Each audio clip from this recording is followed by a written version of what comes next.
All right. I've heard everything you've had to say. My hands are tied. All right. So You can see the regret on this lady's face. She feel like she shouldn't have done that shit. On December 2nd, 2024, officers with the Linwood Police Department responded to a call regarding a road rage incident after a male driver told police that a woman in a silver Subaru pointed a firearm at him in traffic in Linwood, Washington. 911, what is the address of your emergency? Hello, I'm currently driving right now. I'm going southwest on 196th Street here in Linwood. I just got off the highway heading to work right now, and this lady almost pushed me off the road, and I kind of just pulled up next to her at the light, didn't do nothing, and she bust her pistol out at me. Okay, and which direction are you guys heading on 196? We're heading southwest. Officers pulled. Yo, suspect. Yo, lady. Whoa. Yo, whoa. Why? Now, from the looks of it, I think she is an officer. I think she probably is an officer. Maybe she an officer in the military. She got on an army sweater. Maybe she's an officer in the actual county. We about to find out. Hey, shout out to you if you're new. Be sure to leave a like, comment, turn on post notifications so you can stay updated with the latest release. I really do appreciate all the love and the support. With that being said, let's get this video cracking. Pulled over off-duty Edmonds police officer Melinda Lean, who was driving a vehicle matching the description given by the caller. The interaction that followed was captured on officer body camera. I can see through.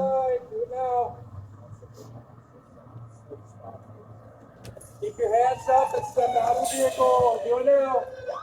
You better step your ass out the car. Yep. With your left hand, pick up the back of your shirt. She knows she in trouble. Go ahead and spin around 360 for me. Full 360, baby. Okay. With your hands up, slowly walk backwards towards the sound of my voice. Yep, keep coming. You're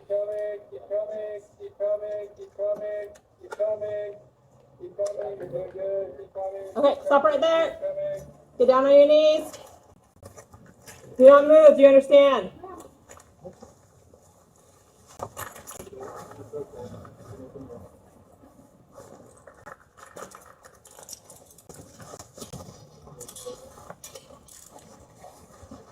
All right, I'm gonna fix you down real quick.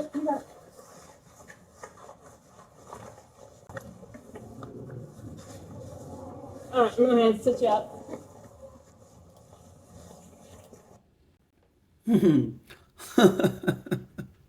I'm gonna just say this. She was very gentle. They were very gentle. To get a call about somebody waving a firearm in traffic, she was very gentle with this lady. Not gonna hold you. I don't think she probably would have been gentle with somebody else, but I respect that. I'm gonna bring it back up here. Just keep it back here, please.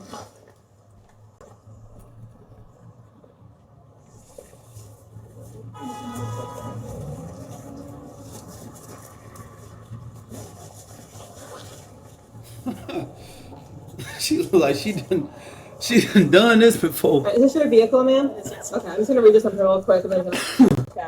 Understood? All right, so you have the right to remain silent. Anything you say can be used against you in a court of law. You have the right at this time to talk to a lawyer and have him present with you while you're being questioned. If you can afford to hire a lawyer, one will be appointed to represent you before questioning if you wish. You can decide at any time to exercise these rights and answer any question or make any statements. Do you understand your rights, ma'am? Yes, ma'am. Okay. What's going on today? It sounds like there were some issues back there at the traffic light. Yep. Okay, what's going on? So driving southbound on I-5. Okay. I went to go merge to get off of 196. Had my turn signal on forever. That dude kept trying to get closer and closer. Didn't want to let me in. I was about to miss the exit on 196. I squeezed in between him and the other vehicle, put up my hand, continued driving off of the exit. He started road raging at me, got up on my bumper, flashed his lights at me the entire time. We were coming off of the exit at 196. Got up to as we were coming up to the next stoplight, he swerved over into the left lane really quickly off of my driver's side, got up next to me, and then when he got towards the front of my car, he jerked his wheel, trying to act like he was, like, juke me, like he was going to come get into my lane. I slammed on my brakes. He did it again, and then when we ended up next to each other at the stoplight, he put up his hands in a finger gun motion at me. I picked up mine. My pistol is in the glove compartment now. Picked up my pistol and showed it to him as well. Okay. And then put it back down. He waved at me, and then that was it. So where is it now? It's in the glove compartment. Okay. All right. Because there's a pistol and a... So she decided to show her firearm because she seen his hand do like this. So I don't know, you know, me personally, I feel like if somebody did like this, I don't know. I didn't see a gun, I seen a hand. But if I did see a gun, you know, this is a situation where it's like, what do you do? You know, what would you do? Like, honestly, you in a situation, you driving down the road, somebody caught road rage with you, they show you their hand like it's a gun. Next thing you know, you in an altercation or somewhat of an altercation with them, and you garnish your firearm. Like, you show off your firearm. Y'all let me know what y'all do.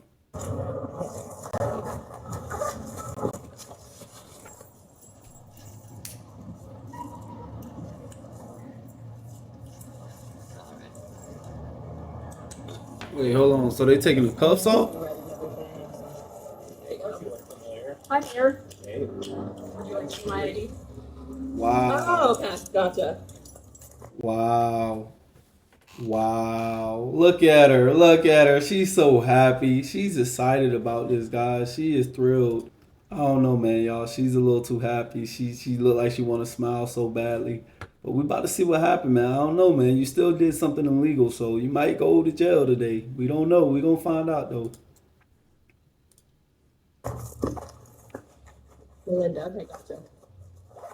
After Officer Lean explains that her gun is in the glove compartment of her vehicle, she is released from handcuffs. As the Ninth Circuit Court of Appeals, which has jurisdiction over Washington State, explained in the 1996 case of Washington versus Lambert, officers have the authority to employ so-called especially intrusive means of effecting a vehicle stop, including the use of handcuffs and drawing weapons in so-called special circumstances, such as when the police have information that the suspect is currently armed, or when the stop closely follows a violent crime.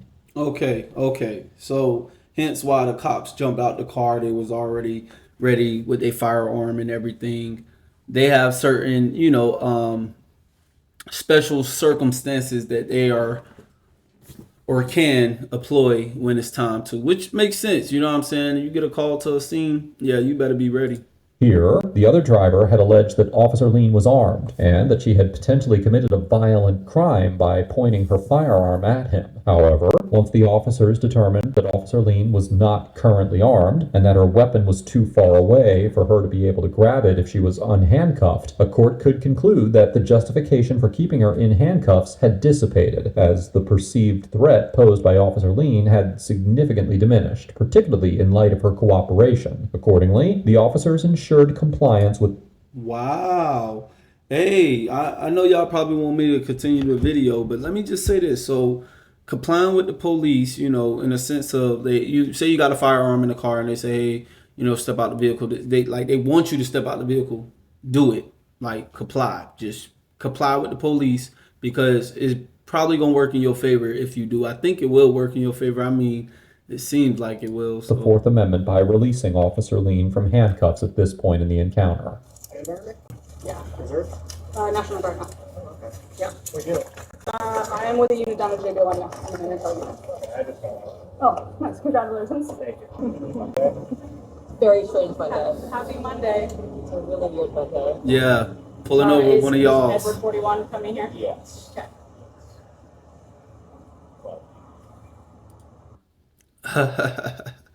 Yo, it's just, I just want to say this, man. It's really crazy. It's not crazy. Let me not say it's crazy. it's ironic how when cops will pull over another cop or they will run into each other, it's a more casual conversation, it's a more chill, and obviously it should be, based off the fact that they're all representing the same thing, protect and serve, But it's like I think everybody should be treated this way. At least most people, because most people that run into police tends to be everybody. Let's just be honest. Everybody run into the police, but I'm not making it a race thing. I'm just saying this. Black people tend to act a certain way towards police. Hispanics tend to act a certain way towards police because of the background. But I guess what I'm trying to say is that it's a more chill conversation than it is with most people, civilians, I guess. Figure it out. How long have you been in Glenwood? I think 2.5 years, it'll be 3 years in March. Okay. Yeah. You liking it so far? Yeah, I do. Good. Fun. Turn your Opticom off. Mm. Turn your Opticom off yet. That's not why we need you to come back.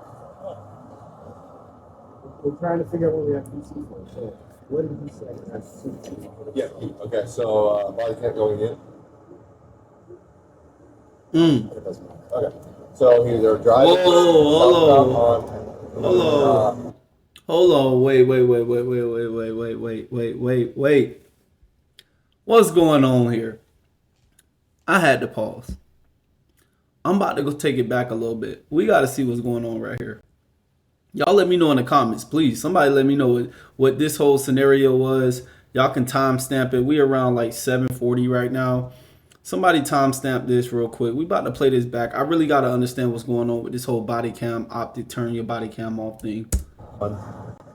turn your Opticom off. Did you turn your Opticom Turn your off? Opticom off yet. That's not why we need you to come back. We're trying to figure out what we have PC for. So, what did he say?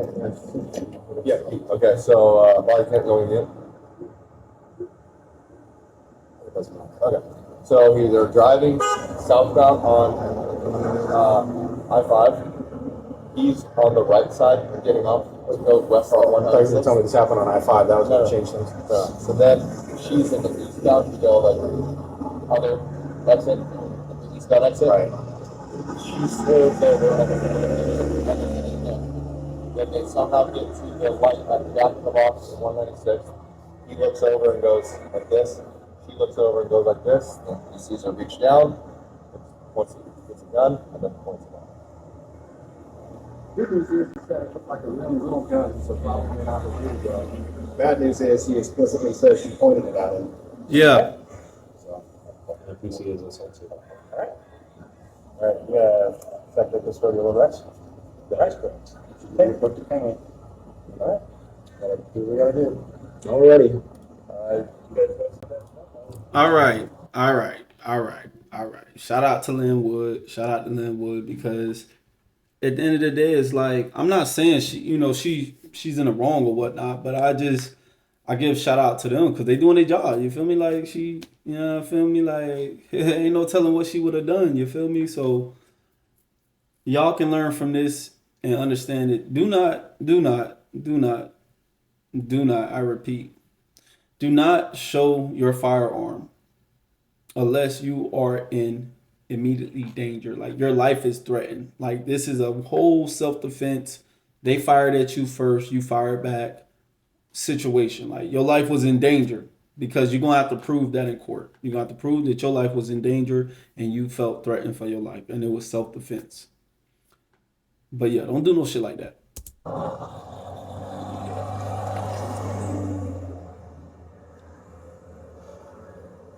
Alright, so Melinda, we've done our thing. We've looked at the whole totality of the circumstances, the whole bit. At this point, the PC's assault too. For For pointing the firearm I out. didn't point it at him. He's saying I he did did. not. I did not point it at him. It's kind of the line that we have here is, well, you know as well as I do. Weapons apparently capable of producing bodily harm, brandishing, I or do. assault too. The officer states Yeah, brandishing. That's what I meant to say earlier. Yeah, the whole brandishing thing. Don't do that.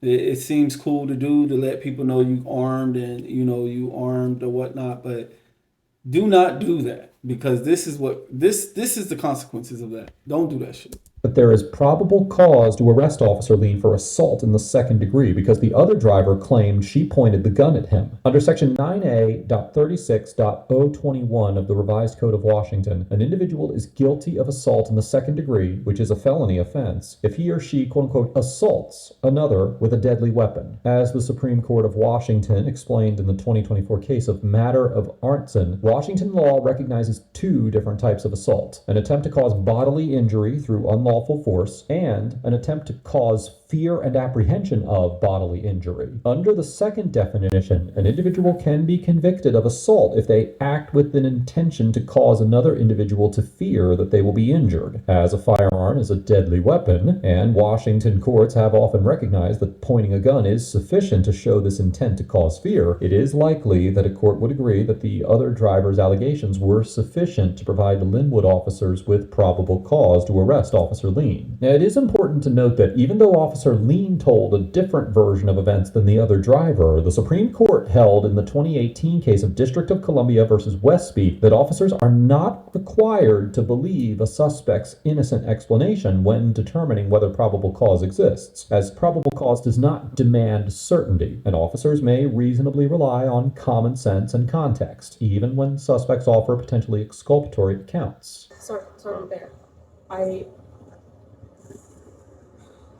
I'm in the lane. He comes up. He swoops his car towards me. He swoops his car towards me again, which we all know that vehicles can be used as deadly weapons. Okay. He gets up beside me. I finally look over at him. He points finger guns at me. He points at me. I picked mine up with my left hand. I'm right-handed, picked it up. It's in its holster. I just held it up in its holster, not even in any sort of configuration. I did not point it at him, and then put it back down. And then he continued, making hand motions at me. The light turned green, traffic started going. So I pulled into the other lane and I turned north to get away from him. I never pointed it at him. I never held it in a configuration that it could be pointed at him in any way whatsoever. Okay. He road raged me the whole way off. As soon as we hit the exit, I'm backing away from the car in front of me to give them more space. He's on my bumper, flashing his lights at me, road raging me the whole time, coming up on my bumper. I'm using my turn signals. I get over into this center left lane. He swerves around onto the left side of me. He road rages me all the way up the road. He swoops his car in towards me multiple times. I don't react to any of that other than to make sure that I hit my brakes so that he's not behind me anymore. I'm not brake checking him, but I hit my brakes to make sure that he didn't hit the front end of my car. And then I was on the phone with my mom. I was talking to my mom. He gets up next to me. He points at me like he's going to shoot me. I just held it up. I didn't point at him. I didn't threaten him with it. Again, it's in its holster in the exact configuration that it's in right now. I didn't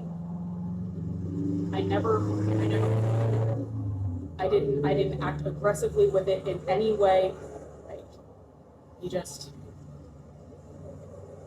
He made the threatening motion towards me. I did not make the threatening motion towards him. It was all a reaction to his road rage towards my vehicle. I wouldn't do that. Officer Lean claims that she displayed her pistol and did not point it at the other driver. She also alleges that she did this in response to aggressive tailgating, and that the other driver allegedly made a so-called finger gun hand gesture at her when they were stopped beside each other in traffic. However, the other driver alleged that he only looked at Officer Lean in confusion and raised his hands in a shrugging motion, and that Officer Lean responded by mirroring his gesture, grabbing a firearm, and pointing it at him. The Arntzen case that we discussed earlier in this episode clarified. Real quick before we get into that. From what I'm hearing, it sounds like whoever called the police first is going to be the person that is the victim. Let's just put it like that. In a sense, until they figure out what's going on. In this sense, she should have probably called her people first. She probably should have called the police. Knowing that you're police, the first thing you should do is call, hey, yo, I got something going on right now. I'm on eastbound I-70, whatever, da-da-da-da-da-da. Call it in. Like, you'll call it in. You off duty, in a sense. So you should have just called it in. But back to the story. That it is not necessary that a suspect point a gun in order to be convicted of assault, as the intent to cause fear in the other person can be inferred from the totality of the circumstances, including a menacing display of a firearm. However, if Officer Lean merely displayed the firearm and did not point it, it is more likely that her actions would align with the misdemeanor offense of unlawful display of a firearm, as defined in Section 9.41.270 of the Washington Revised Code, which comprises exhibiting or displaying a firearm with an intent to intimidate another, or in a way that warrants alarm for the safety of other persons. Even still, if Officer Lean's side of the story was true, she could potentially have a defense to any criminal charges under Section 9A.16.020 of the Washington Revised Code, which makes it lawful for a citizen threatened to use force in order to prevent an injury to themselves or stop a malicious interference with property. Well, given Officer Lean's allegations regarding the other driver's aggressive driving towards her vehicle and the implied threat via the finger gun motion, it is possible that a judge or jury that believed Officer Lean's version of events could determine that displaying or potentially even pointing the firearm was a proportionate response, although there would be a strong argument that the threat of force was not justified, particularly if the court determined that she did in fact point the weapon rather than simply display it. All right. Well, with that information, let me talk to my commander. Please. I'll have a chat with him. I understand. I know, Brian Sheen. Yep, absolutely. I fucked up. I should have just kept it right in the door, not even messed with it. But he indicated at me in a threatening motion with the finger guns. That's the only reason I did it. It wasn't unprovoked. I didn't just grab it and point it at him. I didn't flash a gun at him just for the sake of flashing a gun. And he pointed finger guns at me after he made multiple attempts towards my car, like juking towards my car, trying to make me swerve. I was not road raging at all. I didn't do that. I sure as hell wouldn't point a gun at somebody. We all know better. I would absolutely never do that. All right. I've heard everything you've had to say. My hands are tied. Damn. Sorry I got to do this. Okay? You're throwing back for me? Yeah. Please? Yes. Yeah. Thank you. We won't forget those. Any shoulder issues or any reason why you might need 2 cuffs? Well, damn.